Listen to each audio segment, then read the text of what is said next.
Warning for southern Dallas County and north central Texas.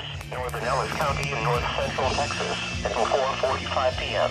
At 3:47 p.m., National Weather Service meteorologists detected a severe thunderstorm capable of producing ping-pong ball-size hail and damaging winds in excess of 60 miles per hour. This storm was located near Midlothian, moving northeast at 40 miles per hour.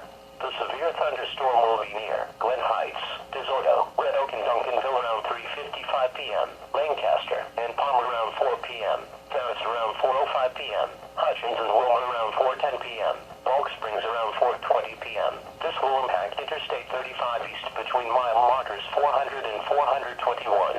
For your protection, move to a sturdy shelter until the storm has passed. If you are caught outside, seek shelter in a strong building and stay inside, away from windows until the storm has passed.